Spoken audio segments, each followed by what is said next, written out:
there's a lot to go on about tonight. Hi everyone, thank you for joining us tonight.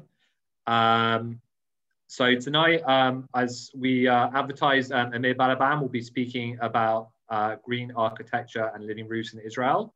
However, if you've been following the news, you're probably aware that Israel is currently experiencing arguably our worst ever ecological disaster. There is an oil spill which is currently closed all our beaches along the Mediterranean coast. And I'm really happy that Hadass Perkar has come back after from 2 weeks ago, who is part of our who coordinates our Sea Watch program, and she's going to tell us a little bit about what she's seen firsthand and what SPNI is doing in the face of this disaster. And then in about 10 minutes time, Amir will be giving our keynote lecture. So Hadass. Thank you. Thanks for having me back, even if it's under these circumstances. So we'll talk a little bit about, I have a few pictures and maybe one video about what's going on in Israel. Basically, this environmental disaster that started on Wednesday with large amounts of tar. What we're now saying is thousands of tons of tar that washed up onto Israel's coastline. Almost all beaches were affected, some worse than others. This is a beach in Michmoret, which is north of Tel Aviv, about half an hour north of Tel Aviv, and you see all of that black stuff all over the beach, also mixed in with other garbage and other plastics that the storm sort of pushed out. This is the way it looks closer up. You can see that it's also still a little bit liquidy. The Ministry of Environment, who are in charge of sort of understanding where this came from, are still investigating. It seems that it originated in an oil spill far off the coast of Israel, meaning outside of the economic waters of Israel. So a ship that not belonging to Israel that either had a very large leak or purposely dumped a big amount of oil, crude oil, into the water. Probably not a mistake or a leak, because they would have to report that happened, and there weren't any reports like that. So basically, the timing was against us. So this leak or this spill happened in the sea, and then there was weather and a big storm that came our way and pushed all of this oil back to our shores. Tar is basically a product of crude oil in the sea.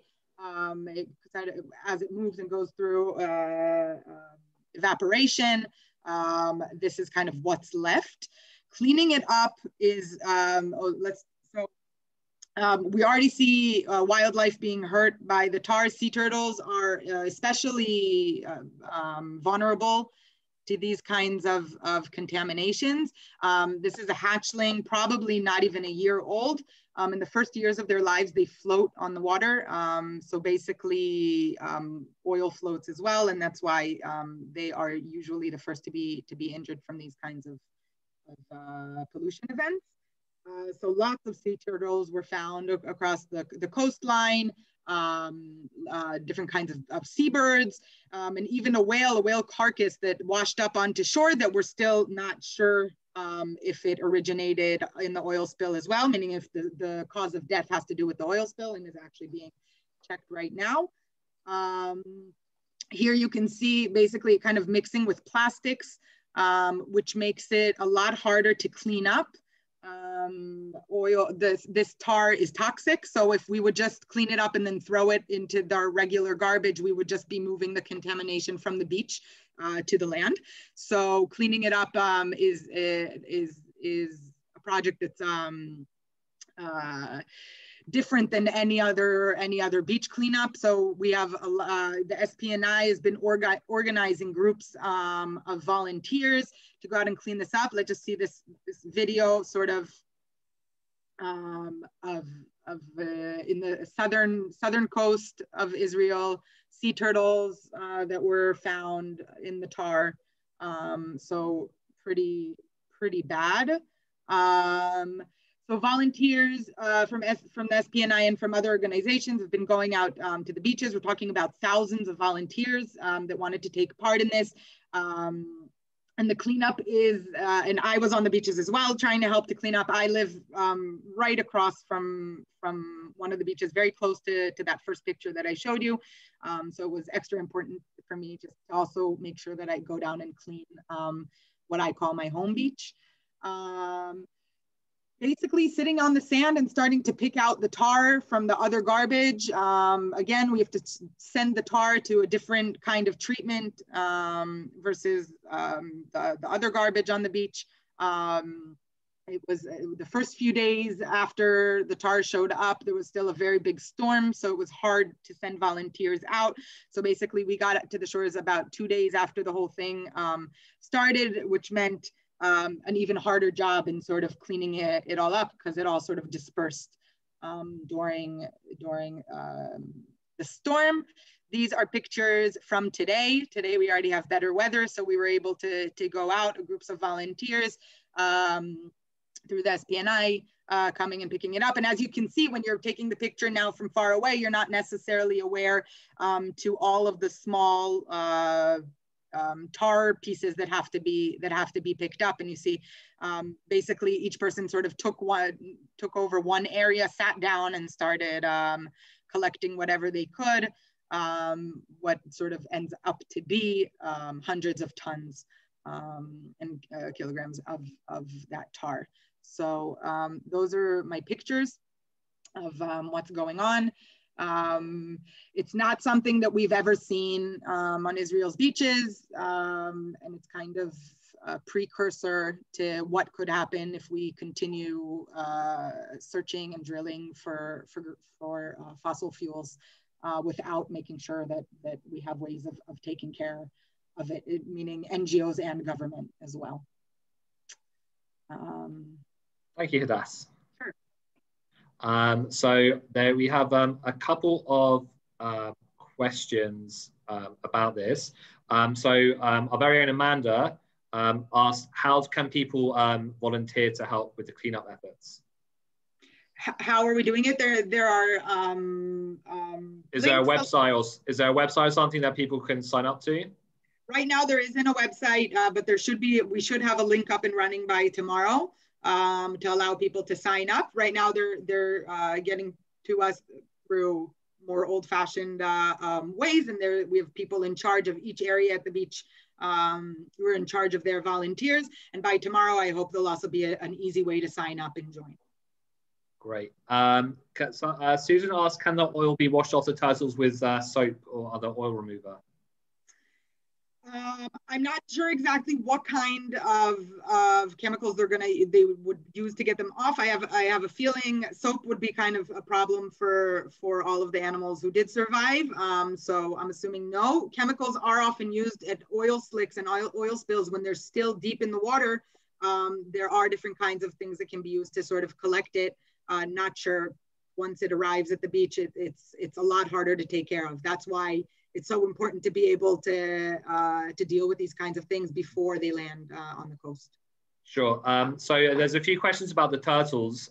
So I think it's fair to say that basically the Parks and Nature Authority have a turtle hospital where all the turtles are going to. So they're being looked after by the authorities. In terms of activism and what we, SPNI, are doing, so we're, as many of you know, we're an NGO, so we're a non-governmental organization. So one of our roles in civil society is to put pressure on our government to act in environmentally friendly ways. So alarmingly, a few weeks ago, plans were put forward to try and establish oil transfer port in Eilat. So oil tankers would come to Eilat, unload their oil. It would then be piped through pipelines from Eilat to Ashkelon, where it then be reloaded up on new oil tankers and taken across to North Africa and Europe. And that's something that we desperately that we can just see now is a disaster in the making. We've been warning about something like this current disaster for years and years and years. And unfortunately, no one's listened. The budgets that should have been set aside for rapid response before this oil slick got out of hand was never signed into law. And we're now acting, and we're tomorrow we'll be launching an emergency fundraising appeal, and I will be sharing that link in the chat momentarily if you'd like to donate before we go live. Asking for funds to make sure that we are able to make sure that we have funds so that we can fight these battles, and make sure that the oil transfer port is cancelled, that the exploration of marine resources is carried out with the balance between the economic needs of the state and the need to protect nature, which at the moment it does not do. To make sure that there's equipment and staff ready and available to clear up the spill before it gets out of hand, before it reaches the sea. And just as alarmingly, on Tuesday there's a debate taking place. There's a debate in the Knesset, which is going to take place to decide whether oil drilling natural gas drilling should be permitted 30 kilometers off Israel's coast and just south of Tel Aviv. And so we're currently fighting to make sure none of those things, that the drilling does not happen, the oil transfer depot does not happen, and that the laws are strengthened to make sure that our authorities have the ability to make sure that our marine wildlife and our beaches are kept safe. Because right now, I'm sure as many of you know, oil is toxic, and all the beaches along Israel's coast are currently closed to the public. You can imagine in non-COVID times the trauma this would cause to our tourism industry, less than our wildlife. So we really hope that you will be able that you'll support us in this appeal and donate as generously as you can to make sure none of this to support us and help us in this efforts. Hadass, thank you very much for taking time at the last minute of your evening. We'll say goodbye to Hadass. Thank you very much. Now I'm going to introduce Amir Balaban, our keynote speaker for tonight. Many of you have probably heard of Amir already many times. He is the host of our birding podcast, birding broadcast from the Jerusalem Bird Observatory. He is the co-founder of the Nili and David Jerusalem Bird Observatory. He is the genius behind the Gazelle Valley. He is our director of urban nature, promoting urban nature parks and the preservation of nature as a key part of any healthy city across of Israel. And I will also say that he is probably the last man alive in Israel to see a leopard before it went extinct. So you can ask him that story in the Q&A after he's finished his lecture. Amir's we're going to try and end before 9 o'clock, and then we'll answer your questions after the top of the hour. So Amir, please take it away. Thanks, Lawrence, for the build-up, and thanks, Das, for giving us the update about the oil spill.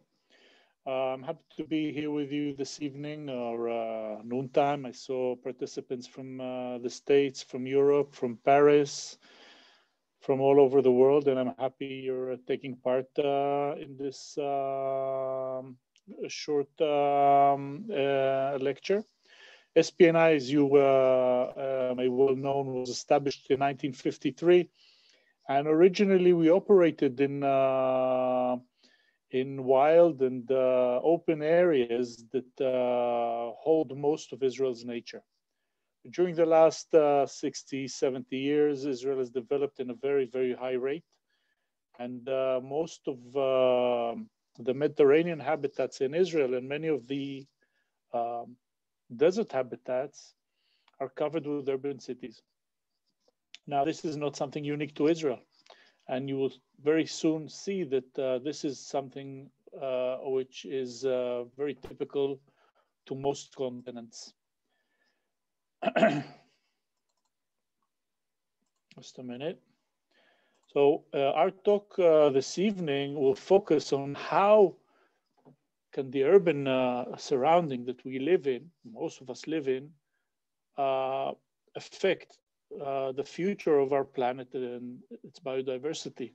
This is something that SPNI has been working on for the last 20 years.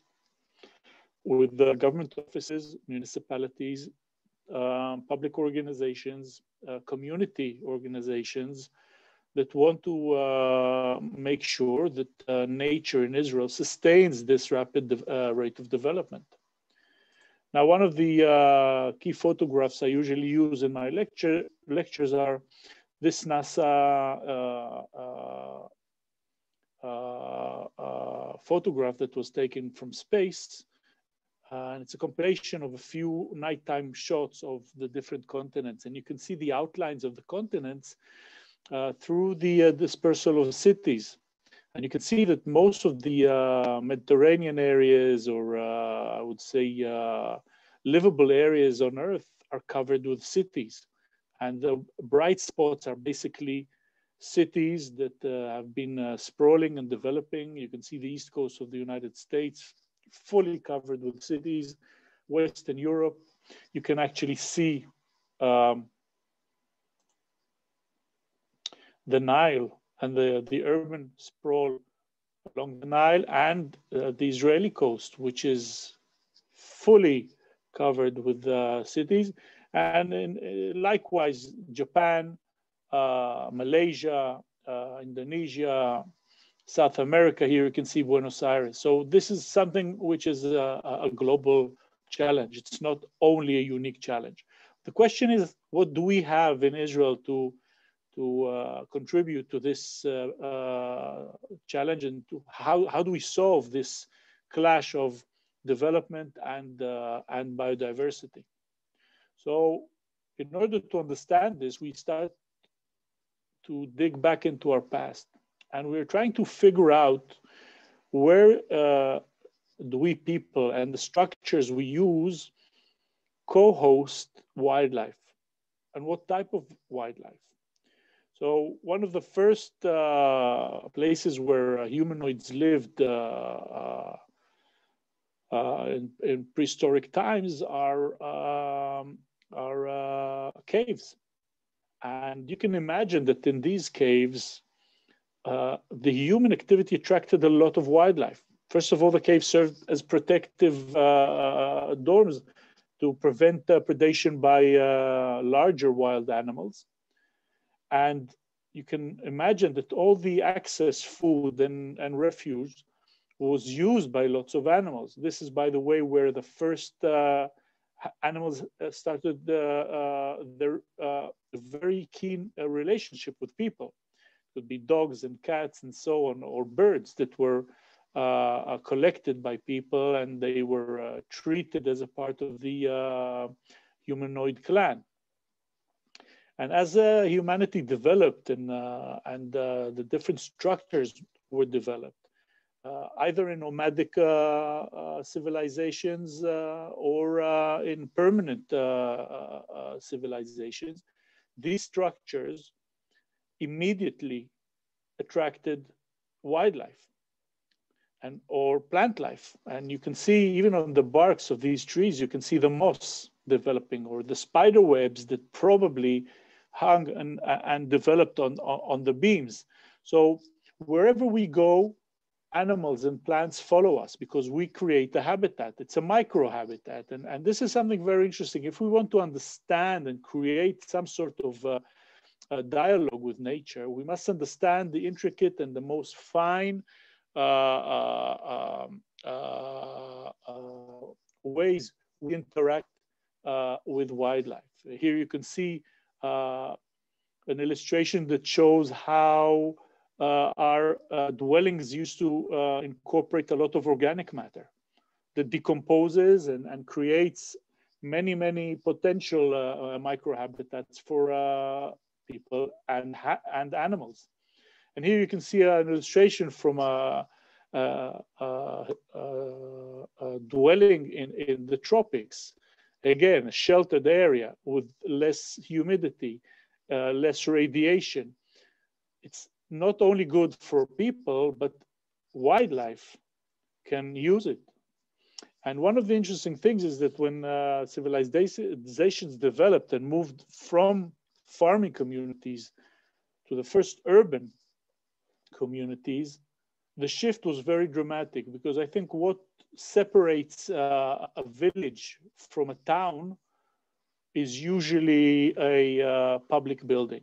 Okay, so once a little group of farmhouses created the first church or synagogue or temple, this changed the scale of physical development of where people live in. So you can see how this pagoda basically is something which is very dramatic.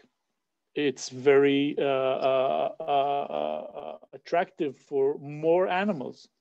Okay, and this is in Gazal settlement, one of the oldest existing towns in Jordan, by the way, very close to us, that shows how man-made structures and the landscape are one.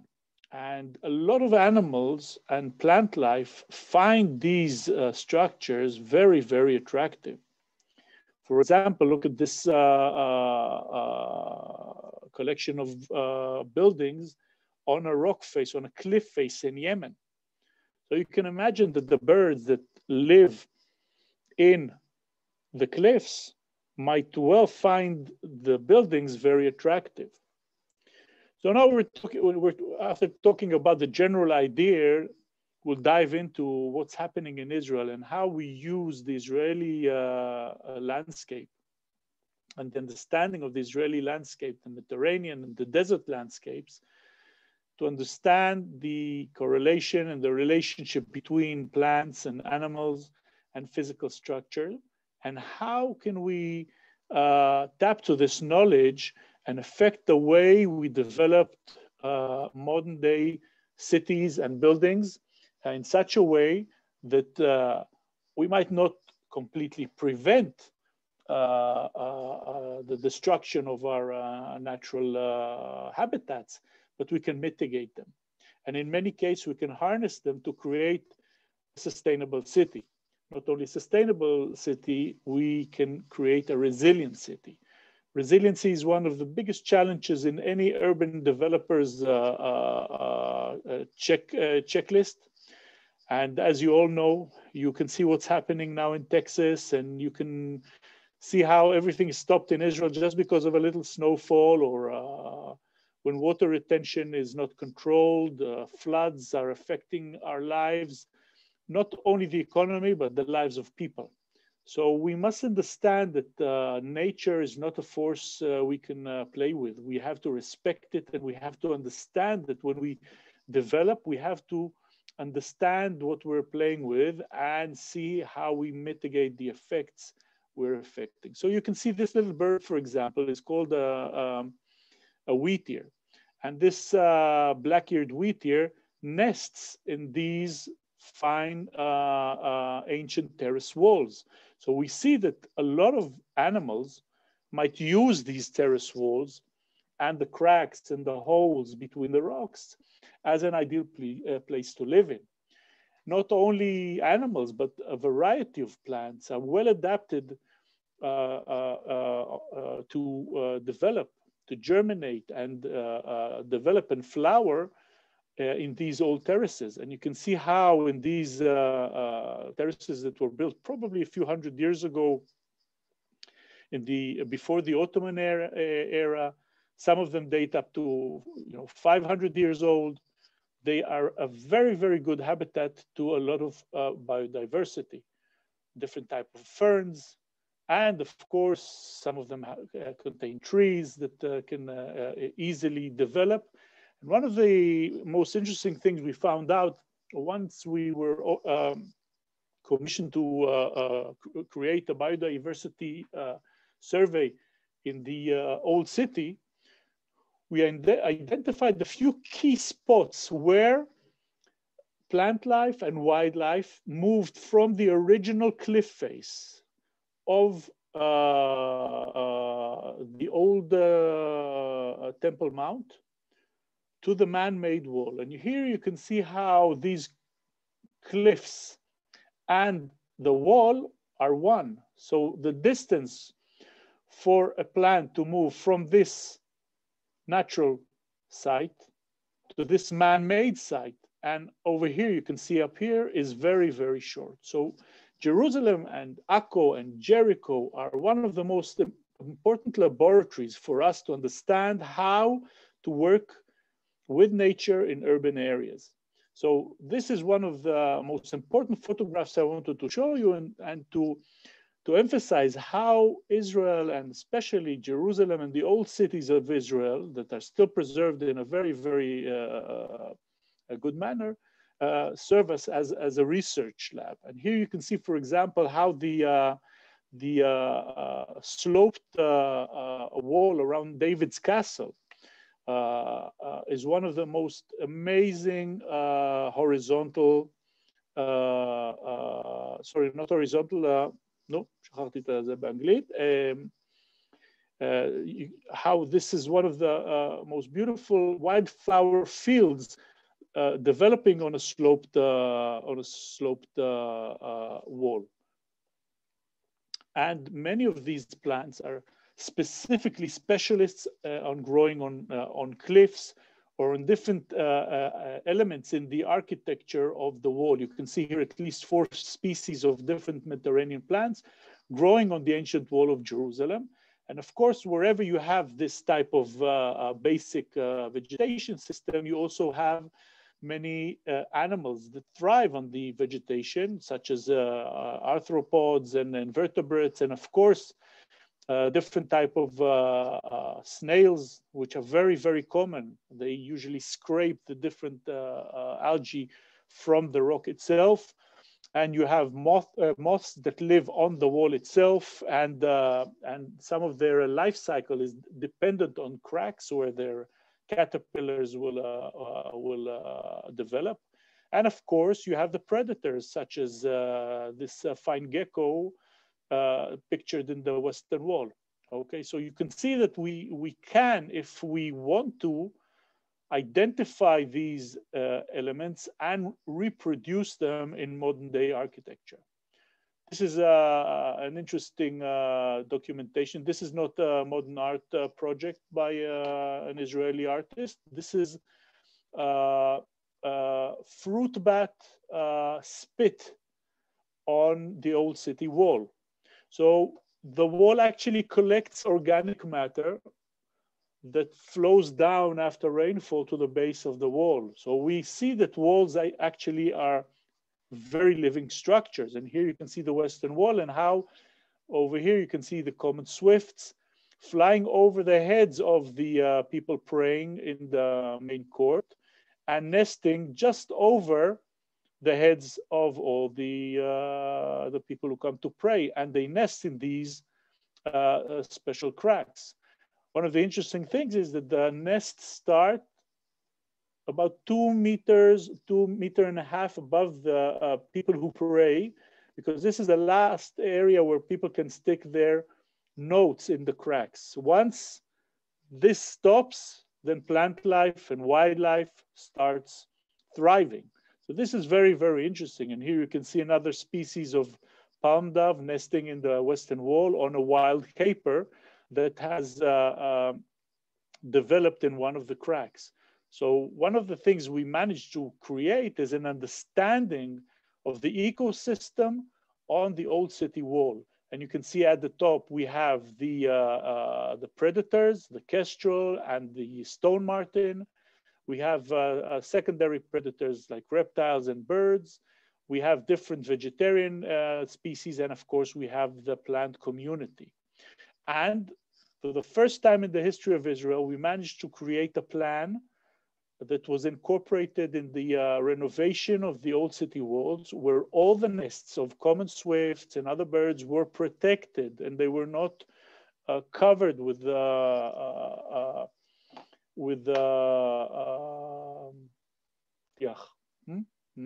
plaster.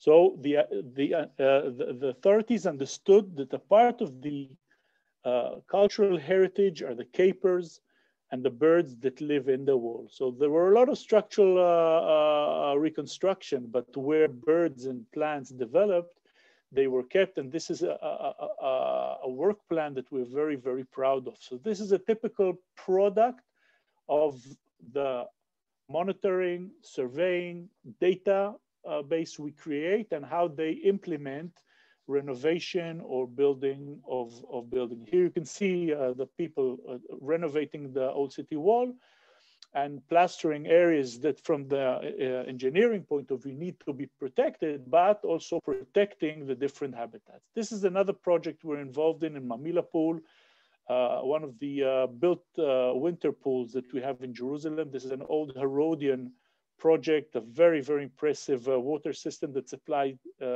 water to the old city. This lionmouth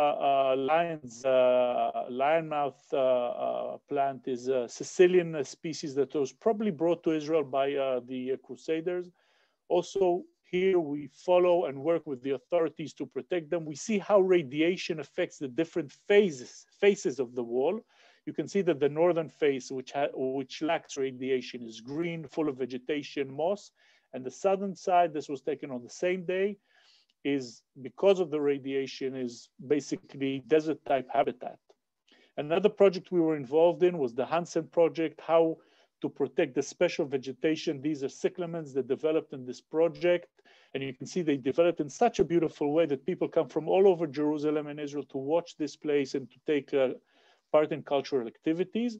What we did, we mapped all the different type of plants and wildlife, and they were incorporated. You can see here they were actually numbered. Each caper and each plant was numbered, and there were specific instructions how to prevent damaging them and making sure they are part of this unique historical structure. For many years, this was a hospital for tzarat, for leprosy. Okay, now it's one of Jerusalem's most exciting cultural centers. So this is how we operate. This is the Nili and David Jerusalem Bird Observatory. And here we decided to implement all that we learned in our visitor center. So the first element was to create living walls. And you can see that we used local materials. We did not plaster the rocks. They were all collected for free from building sites. And all the face of the building was covered with places for birds and reptiles to develop. And you can see here the cyclamens that were planted, and you can see a pair of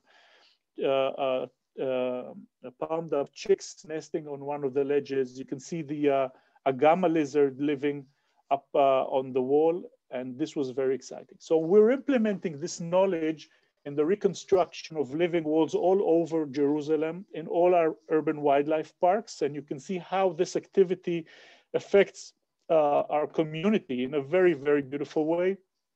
By the way, these are North American volunteers that come over to take part, used to come back before COVID-19, young Maccabi, young fit kids. We put them to work and they use old methods to create new habitats and new plant systems in the parks of Jerusalem. This is a very, very nice project in Gazelle Valley Park. And there's nothing like a group of tired adolescents after a good day's work.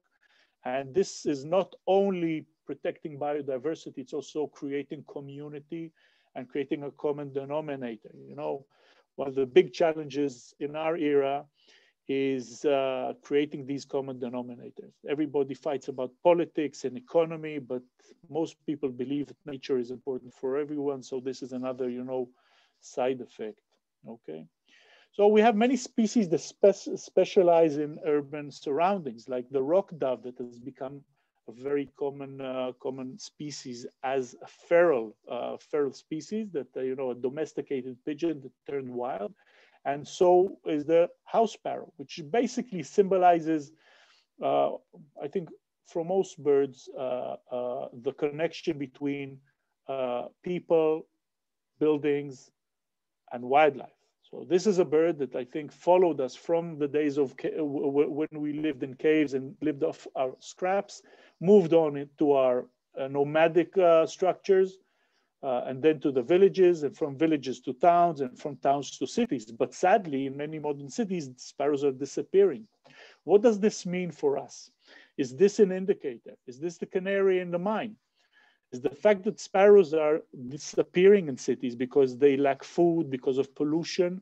What does it mean to us? We are also a living organism. What happens when all these insect feeders disappear, like this common gecko? So one of the things we're doing, and here I'm going to show you a part of a guide that we created with the Ministry of Agriculture, how to create living structures, living buildings. And what you see here is that we identified the main elements in each structure that could be used for attracting and developing biodiversity in buildings. And one of the first features, the foremost features, are the roofs of buildings. Roofs of buildings are basically the size of the building. So the larger the structure is, the more potential you have on the roof. And there's a lot of roofs are becoming sought after elements. So here you can see the first roof we developed in Israel on the Nili and David Jerusalem Bird Observatory. This is our little visitor center, and you can see that this experimental roof was the first living roof erected in Israel.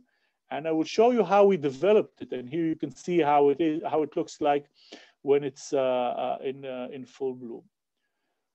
Our first aim was to enhance biodiversity on the building. And you can see here how this type of roof increases the amount of vegetation, of course, and also the invertebrates that use this roof. These are two species typical to the living roofs. This is a wild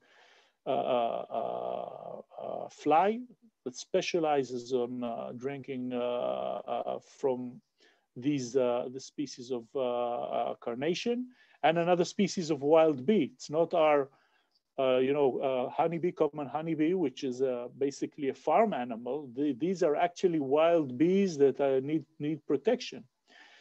We did not invent this strategy. It was basically developed in Western Europe and North America, the modern aspects of this.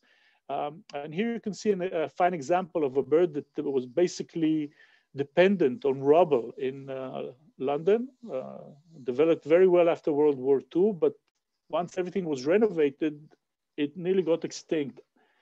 But I'm happy to say that the few living roofs, like this living roof of the Laban Dance Center, and different elements in the docks around the Laban Dance Center, enabled the species to survive. And if we look to our history, where do living roofs meet the Mediterranean area, we found out that some of the most ancient living roofs in Israel actually exist in Jerusalem. And this is the Temple Mound that was built by Herod.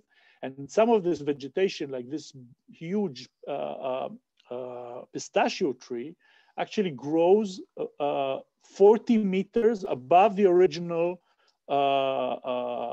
mountain, because it's on a structure. And not only that, look at the gecko living on it and the hoop that nests on it. And these are the offices of the Waqf, which is the main offices that manage the Temple Mount. And when they saw me taking photographs of their office and the tree, they were very, very suspicious. When I told them I'm taking photographs of animals, they were very, very dubious about the idea. Another very important element is the fact that living roofs mitigate the effects of the environment on the building and the effects of the building on the environment. Areas in cities are becoming very, very, very prone to heat islands. So once you have a living organism on your building and structure, you decrease or you mitigate the temperature in winter and summertime, and you also save a lot of money in heating and air conditioning, because you have this very, very, very good insulation on the building. So you can see how our visitor center not only serves people, it has a shop, it has a gallery, everything fits for people, but it's also very welcoming for wildlife. So you see how this idea is spreading all over Israel. This is Or Torah School, which is a high school in northern Jerusalem that adapted this concept and already incorporated it. A lot of people are asking us about the economics. So we have the data that's been collected during the last 30, 40 years, and we show that after 15, 20 years, it breaks even. But it's not only the economic aspect, it's also the environmental and of course the biodiversity. And as we developed this project, we found out that in many intense climates, living roofs have been a very, very important solutions. Like in the Arctic, for example, these are two living roofs from Iceland, okay? And in ancient times, they were used in the Mediterranean. And here we found this is a building that sustained its living roof on the slopes of Mount Ararat. This was photographed about 10 years ago. And it's a traditional Mediterranean type building with the living roof. And in Hebrew, we have a saying, a Talmudic saying that someone who is not very smart is called Gag Chatzir, which means a hay roof, which is not very useful for agriculture. You can see how it dries up very, very quickly. So we found out that these habitats are basically like semi-desert habitats. But we started searching and looking for these different projects all over the world. And here you can see projects from California, Europe, etc., on very, very, very big and modern buildings.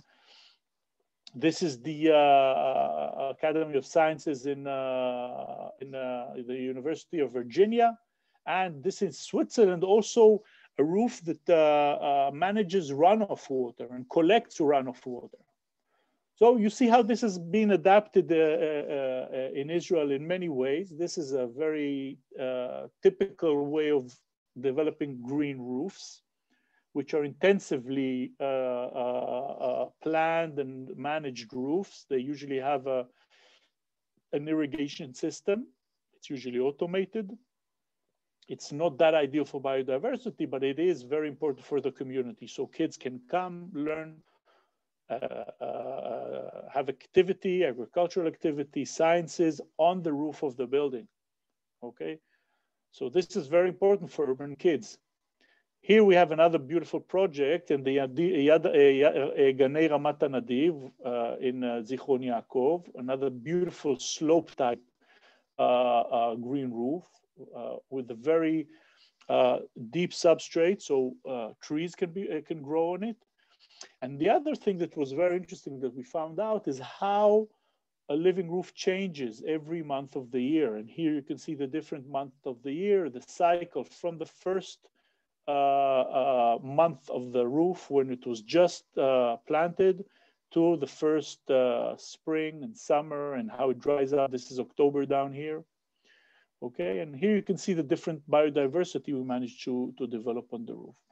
From the roof in the JBO, we went on to a large scale project. This was the next larger roof that we were involved in. This is the wine storage facility of Yekev Harei Galil Winery, which is a very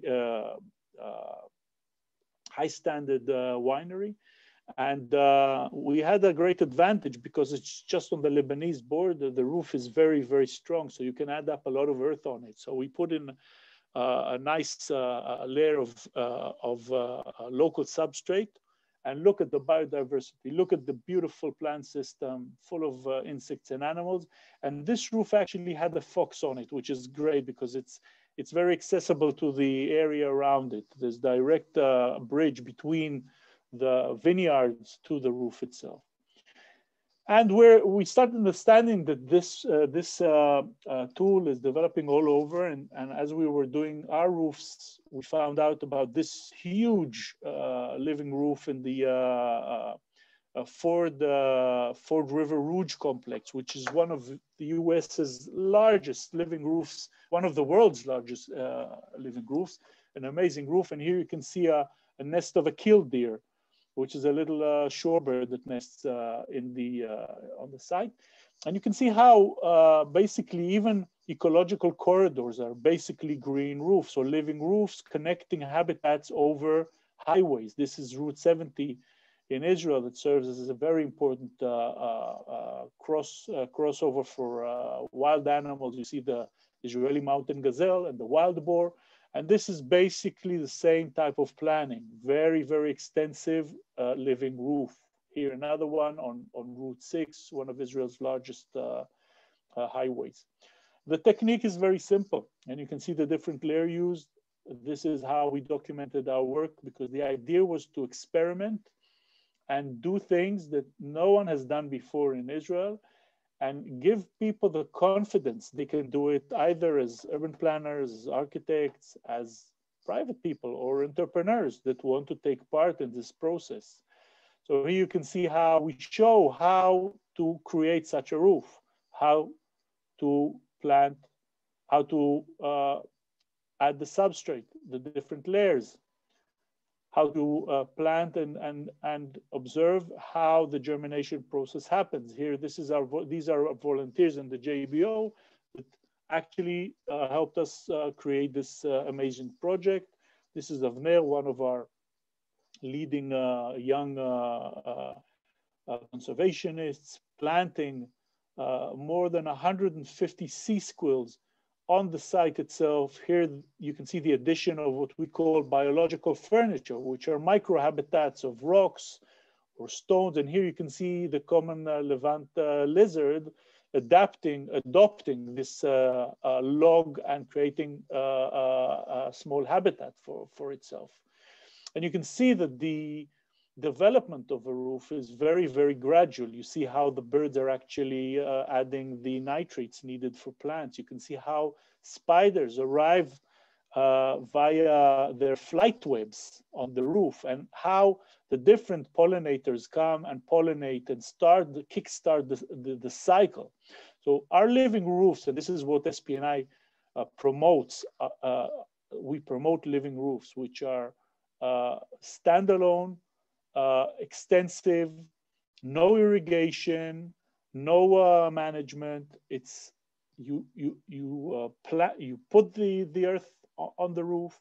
You plant the seeds, especially the bulbs, which are very important because bulbs collect water during the winter and use the water in autumn and fall when Israel is dry. So we basically get a cycle of plants, a 9-month flowering cycle, which is amazing. And this is what we thrive for. You see this Palestine sunbird coming to drink on an asphodel on the roof, and you can see the sparrows that are diminishing in many modern cities, thriving on the invertebrates during the nesting seasons.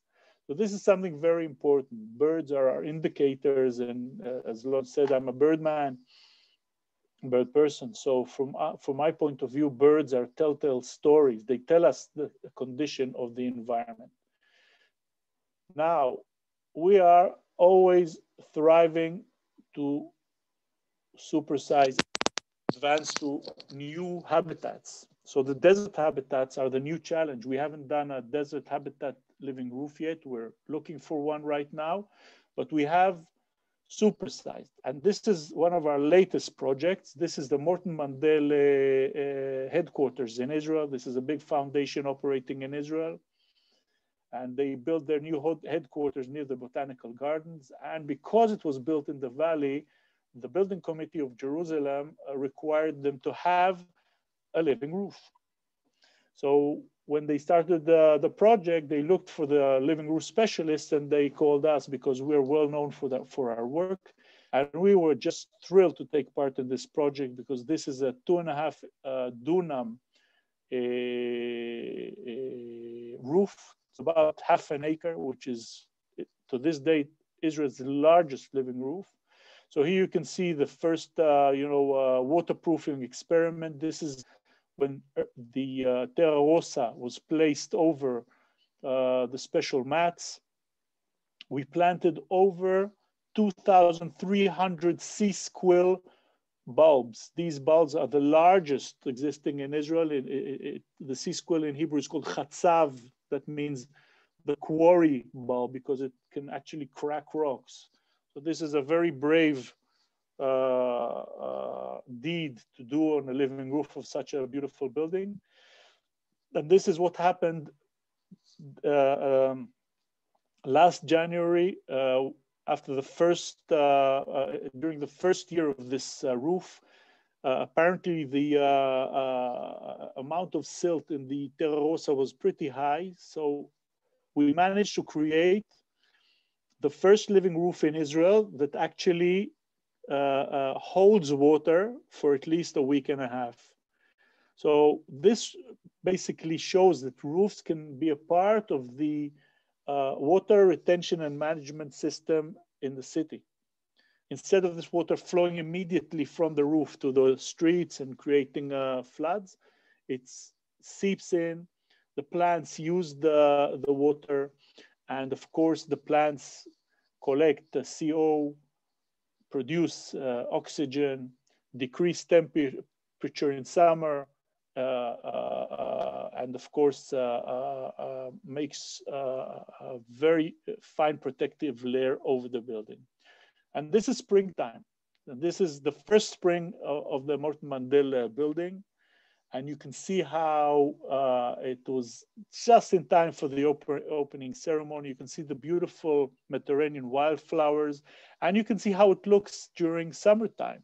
And a lot of people say, wow, it looks, you know, it looks like a field of thorns. Well, ladies and gentlemen, Israel and the Mediterranean area is yellow and dry in summertime. So this barley moving in the wind in the late afternoon in golden color is an amazing sight. So there's an educational part of this. And because the Morton Mandela Foundation thrives to create leadership in education and in public service, I think this was a very, very good opportunity for us. And here, this is the first cycle of the sea squills coming up. And you can see the birds coming and pooping like they do. Look at the new seeds. This is the first generation of Morton Mandela sea squills produced on the roof. And the ladybug, which is an amazing insect to have on the beautiful sea squill in August when all of Israel is completely dry. This roof is thriving with life. And you can see myself documenting, you know, excited on the roof itself, because one of the biggest challenges is to convince people that this is important, that this can change how cities operate. Okay, so you can see the poop here. We love bird poop. It's very, very important. You can see this is the first cycle, second cycle of germination. Our new daffodils, and this is this year's growth. You can see it's much more dense, much more varied. And this is the JBO after 10 years. This is a 10-year-old living roof, and it reaches its peak after 10 years. And you can see that these are wild crocuses on the JBO roof after first rain. You can see how the rain is collected in droplets. And these were taken 3 or 4 weeks ago. These are new flowers, and moss is developing. And this was taken 3 days ago. We had a snow in Jerusalem. You know, we get very excited when we get 5 centimeters of snow. And this was the first time the Morton Mandela roof got its snow. And we're very curious to see how it affects this second year of cycle. We're going to finish with a short film from the visitor center in the JBO. And you can see how this looks like. Oh, sorry. And then we'll have time for questions.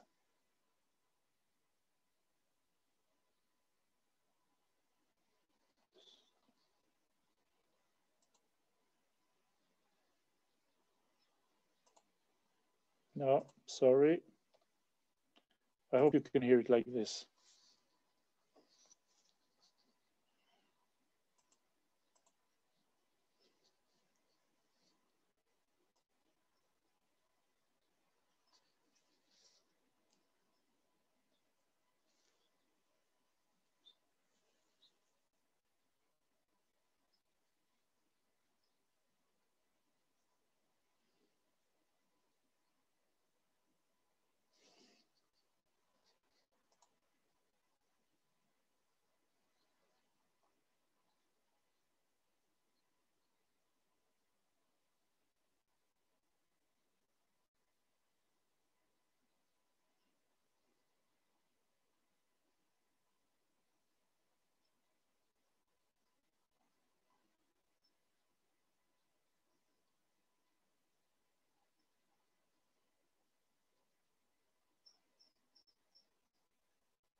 So we have some time for Q&A. So if you have any questions, be happy to oblige.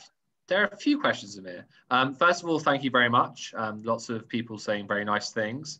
If you send me the video, I'll put it up on our Facebook page tomorrow so they can so everyone can see it with sound. As we said at the beginning of the webinar, we're currently raising funds for the emergency appeal to help Israel recover from the oil spill, and also to more importantly to make sure something like this never happens again. I'm just going to stick the link in the chat, so if anyone would like to donate. And now we are going to I'm going to ask a lot of your questions and answer them. Oh my gosh, there are lots of questions. I guess the first question, and probably the easiest one, is Colin. How do you go on and off the roof? Like, how do you actually get on and off the roof? Well, the JBO roof is very easy to climb on. It's there's a meter and a half to just jump on, so that's not a problem. The Morton Mandela roof has a ladder of about 6 meters you have to climb on. And just 3 weeks ago, I dropped my phone from the top part of the ladder, so I had to change my phone. But that's the price of urban conservation. Okay. What is the difference between green roofs and brown roofs? Okay, green roofs are basically a generic name for all roofs. So when people want they want vegetation on the roof, they say green roof. That's okay. But there's also the extensive section of green roofs, which are usually called brown roofs or extensive roofs or living roofs. These are the three terms used. And they are what we call the conservationist choice. And this is what we prefer because we don't want to waste water on a roof. We want to have minimum management, and we want to use as many local plants so we can actually assist local biodiversity, local insects, invertebrates, reptiles, birds, etc. Okay. What happens if a tree grows on the roof? Do the roots like undermine everything? Well, usually on living roofs with a shallow substrate, trees cannot germinate because they don't have enough humidity for their roots to develop. I can expect that after a few tens of years, there might be some germination of some species. The only management needed is, if you do recognize trees germinating, is to extract them. So we haven't dealt with this yet because our roofs are still very young. Our oldest roof is 12 years old, so no germination of trees yet. Okay. Well, how can you put for example, in my apartment building, if I wanted to have a living roof on my building, how would I actually make that happen? Very easy.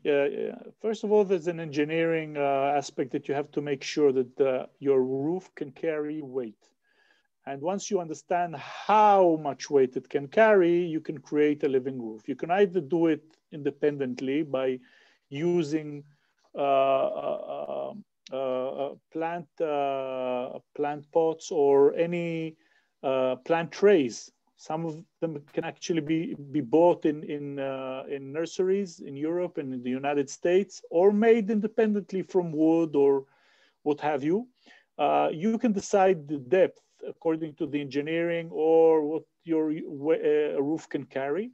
And according to the depth, you can design your own plant system. The best thing to do is look around you and look at what's growing in the habitats near your house and collect seeds and bring and plant the different plants that are typical to your area. This will mean that you will just have to watch everything grow naturally. You won't have to irrigate, just follow it, enjoy it, see how it germinates, flowers, seeds, and the different wildlife attracted to it. Lawrence? Okay. All right. How about vertical walls? Yeah. Hi, Amir. I'm still here. Yeah. You're still here too, I think. Okay. Awesome. There's actually about how about vertical walls? How do they work? Well, vertical walls are very similar. You have the two options: the intensive one, which is a green wall, which is irrigated. They're very pretty, but they're more expensive to erect and to run. That means you have to have a gardener, or if you're a gardener, you can actually have them. They're very nice. You can use gray water if you collect water. But what we like is to use local plants that grow on walls and make sure that when we build the walls, we have the cracks and places to place them. We either place them as seeds or as seedlings where they can develop independently. Again, here we like things to happen naturally. So we love mosses that grow on north faces of buildings because they have the humidity and no radiation. And on southern faces, for example, where there's a lot of radiation, very little things can grow. So we usually look at nature, see how plants and animals use different cliff faces, and we adapt them to the buildings we develop. Okay, awesome. Amir, a few people are a little bit confused about the 10-year, about what happens after 10 years. Okay, so can you just clarify that? Yes, well, basically, our oldest roof is 12 years old, but these are roofs that we initiated and built, and we're monitoring them. But we found out from different structures all over Israel that have living roofs that have developed naturally. For example, on old burial tombs or in the old city, that these systems can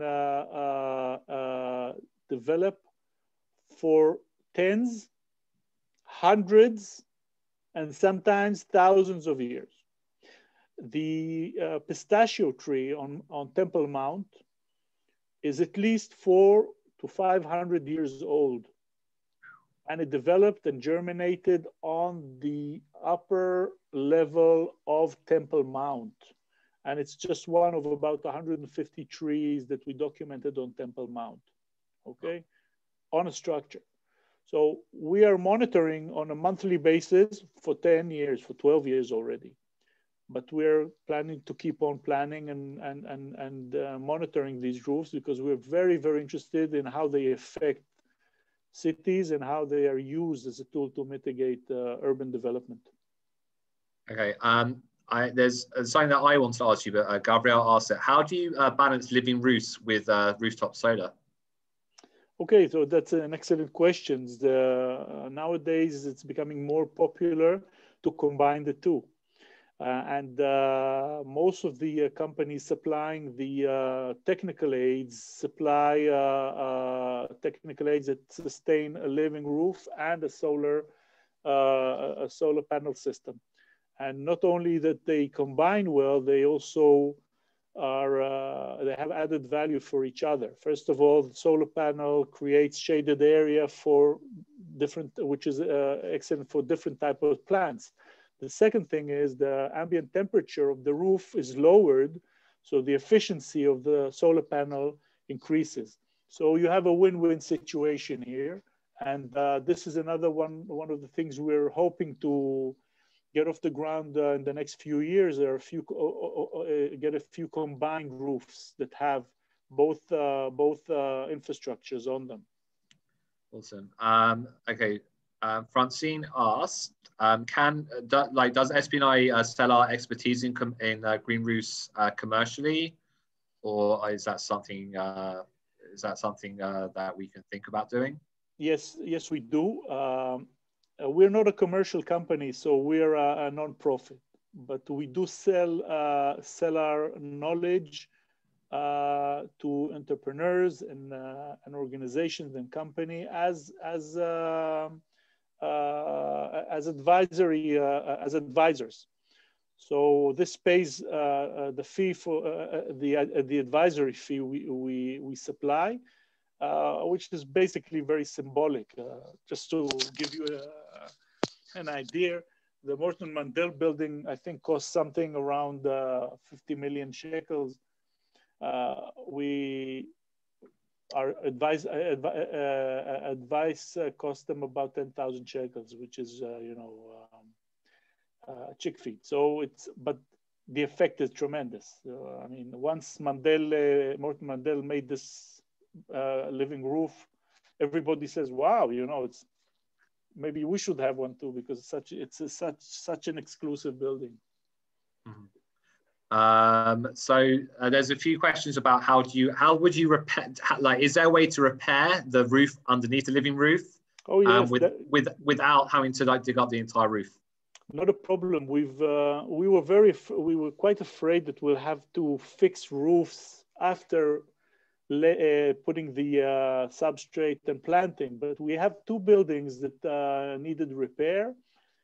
Piece of cake. The earth was uncovered. The holding layer was taken off. The roof was fixed. Everything was put back in reverse. And one winter later, everything was just like untouched. It's magic. So we're not afraid of any problems, taking care of it. It's a little bit more demanding, but nothing any contractor cannot do easily. Okay. All right. And as I think that's all the living roofs. There are questions about invasive species. That was a good question. About how does that all work out? That was a good question about invasive species. First of all, because we control most of the elements, there are very few invasive species. Sometimes when we make mistakes, and we did one in the JBO, where we used, someone brought in a few sacks of earth from the JBO where we have an invasive species. We had to extract them during the first 2 years, 3 years. Now they're nearly gone. But in general, because everything is planned and monitored, it's very easy to take care of them. Okay, awesome. Okay, so someone asked, as I teased at the beginning, that you have a story to tell about the Arabian leopard. So I'll let you end on that, and I will share in the chat a webpage where there is a link to your film of this leopard. Well, I had a good friend that lived in Engedi, and he told me that the last living leopard, Haritun, was roaming around his house. And if I want to have a chance to document it, I should better come quickly because he seems very old. So I did that. And this guy liked to barbecue. So he used to throw his remains to the cats and dogs. And the Arabian leopard that was already pretty old used to come and look for scraps.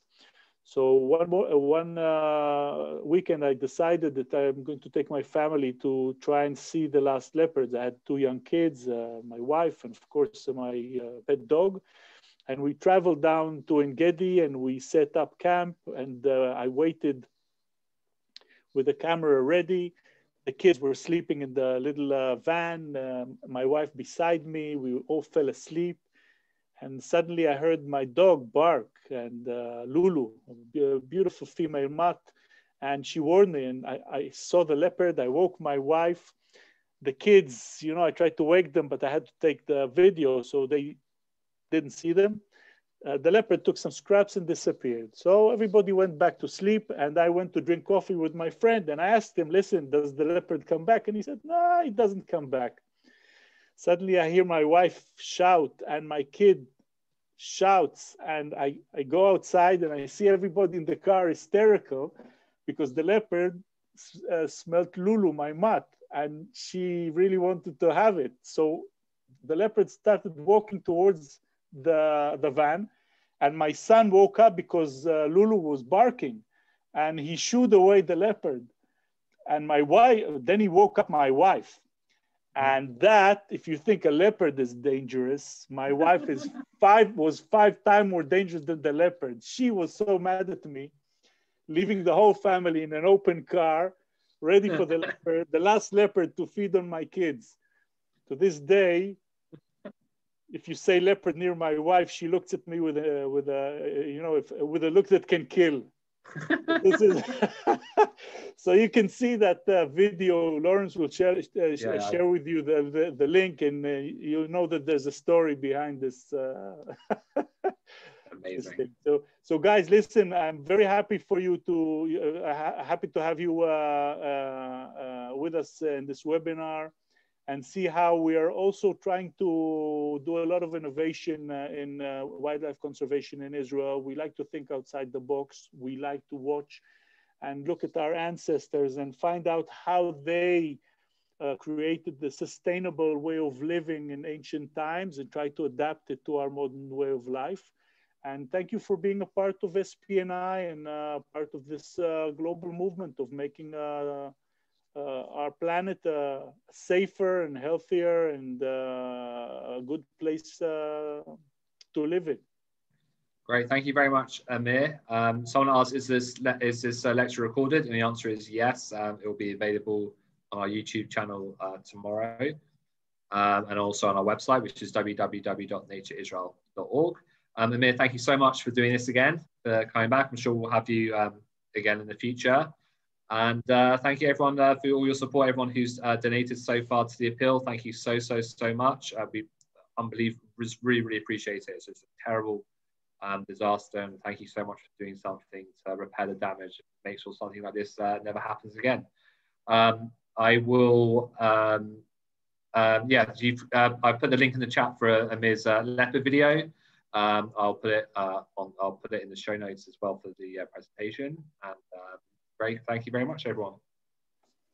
Thank you for joining us, and we'll see you again in 2 weeks' time for a lecture from Dr. Yoav Perlman on trends with affecting Israel's migrating birds. So we'll see you on March the 7th. Good night, and God bless.